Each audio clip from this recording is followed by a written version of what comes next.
धम्मं अभिजानतं। महाकारुणिक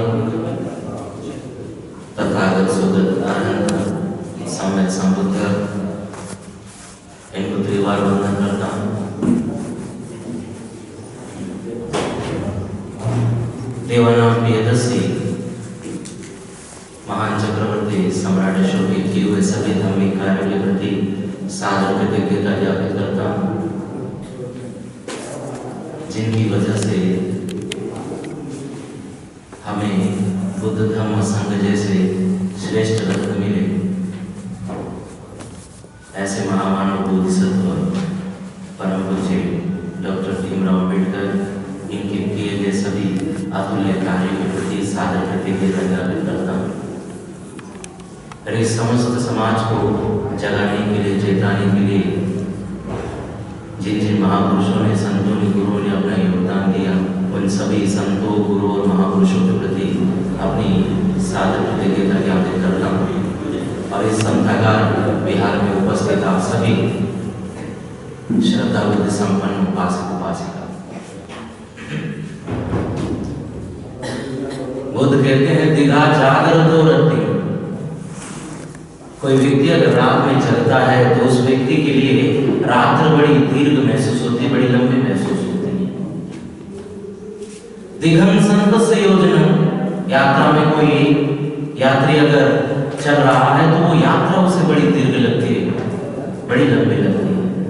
आगे कहते दिघो बालान संसारो सद्धम अभिजानन।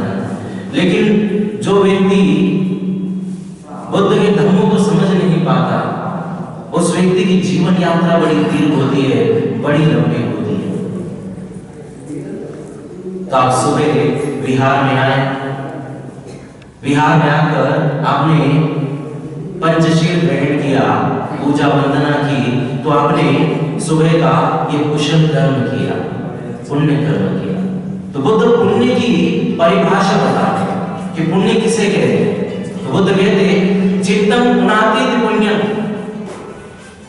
ऐसा कर्म जो आपके चित्त को हर्षित कर दे, मुदित कर दे, पावन कर दे, पुनीत कर दे, उसे पुण्य कहा जाता है। तो ये आज आप सुबह आकर आपने पुण्य कर्म संचित किया, पुण्य कर्म अर्जित किया, मंगल कर्म किया।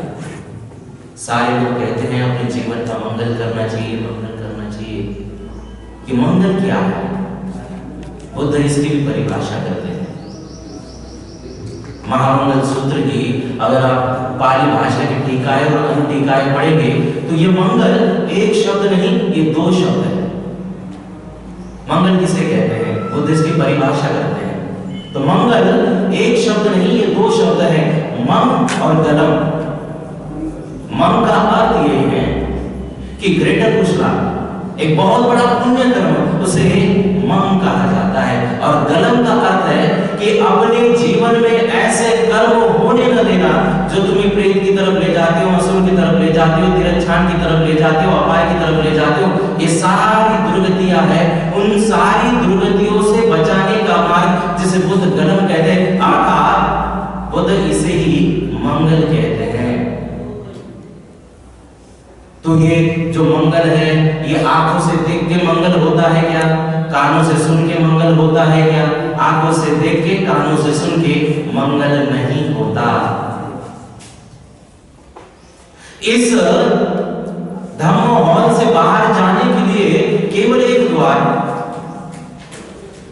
लेकिन मनुष्य के जीवन में कर्म करने के लिए तीन द्वार।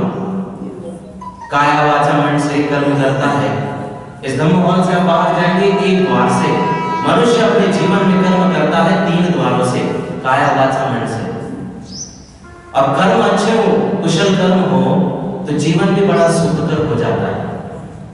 तो इसलिए भगवान बुद्ध ने मंगल सूत्र में कहा, महामंगल सूत्र में, काले धम्म श्रवणम एतत् मंगलम उत्तमम। समय समय पर धम्म का श्रवण करना उत्तम मंगल है। आगे कहते काले धम्म साकच्छा, समय समय पर धर्म की चर्चा करना, धम्म की चर्चा करना गृहस्थों के लिए उत्तम मंगल है।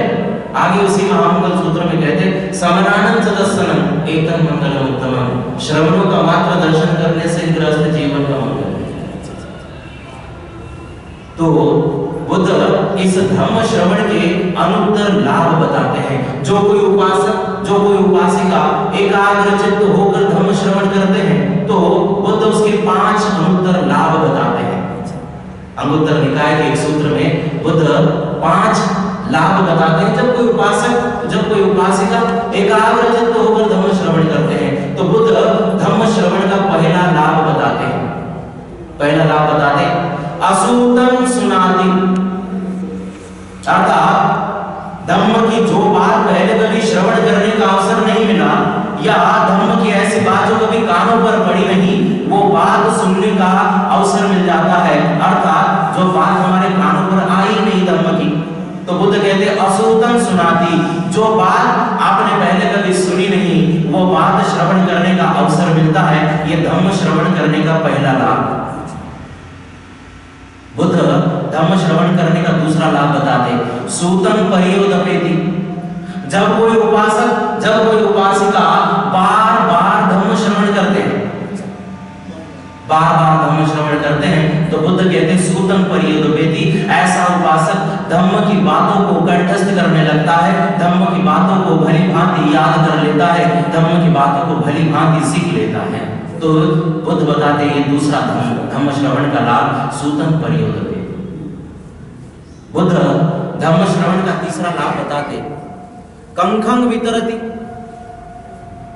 धम्म के मार्ग में चलते हुए जो मन में शंकाएं उत्पन्न होती है और उन शंकाओं के लिए बार बार खोजता रहता है कि मैं अपनी शंकाओं का निरसन कैसे करूं, मैं अपने शंकाओं का समाधान कैसे करूं, तो बुद्ध कहते हैं कंखंग वितरति, जब कोई उपासक, जब कोई उपासिका एकाग्रचित्त होकर धम्म श्रवण करने लगते हैं तो धम्म श्रवण करते करते उनके मन में जो भी शंकाएं उत्पन्न होती है उन शंकाओं का समूल उच्छेद होता है, उन शंकाओं का निरसन हो जाता है, उन शंकाओं का समाधान हो जाता है। तो बुद्ध धम्म श्रवण का ये तीसरा लाभ बताते हैं। बुद्ध इसी धम्म श्रवण का चौथा लाभ बताते हैं दिठ्ठिंग उजुंग करोति, धम्म के मार्ग में चल रहे हैं, गृहस्थ जीवन का पालन करते हुए, गृहस्थ धर्म को निभाते हुए, शील का पालन करते हुए जब धम्म के मार्ग पर चलते रहते हैं तो नाना प्रकार की दृष्टियों में फंस जाते हैं। मिथ्या दृष्टि में व्यक्ति फंस जाता है और जब मिथ्या दृष्टि में फंस जाता है तो ना उसका शील में विश्वास है, ना समाधि में विश्वास है, ना प्रज्ञा में विश्वास है, ना दान देने में विश्वास है, किसी बात में विश्वास नहीं। क्यों? क्योंकि बेचारा अभी मिथ्या दृष्टि में फंसा हुआ है। और जब मनुष्य मिथ्या दृष्टि में फंस जाता है तो धम्म को अधम्म समझता है, अधम्म को धम्म समझता है। तो बुद्ध कहते कि जब कोई उपासक, जब कोई उपासिका बार बार धम्म श्रवण करते हैं तो इस बार बार धम्म श्रवण करने से जो दृष्टि होती है वो सीधी होती है। तो बुद्ध कहते हैं दिठ्ठिंग उजुंग करोति, अपनी दृष्टि को बिल्कुल साफ करता है, अपनी दृष्टि को बिल्कुल सीधी करता है। तो बुद्ध ये धम्म श्रवण करने का चौथा लाभ बताते। बुद्ध धम्म श्रवण का पांचवा लाभ बताते चित्तम मस्य प्रसादेति, जब कोई उपासक एकाग्र चित्त होकर धम्म श्रवण करता है तो बुद्ध कहते हैं एक समय ऐसा आ ही जाता है चित्त प्रसन्न हो जाता है, चित्त प्रसन्नता से भर जाता है। तो बुद्ध धम्म श्रवण के ये अनुत्तर 5 लाभ बताते हैं। ये 5 लाभ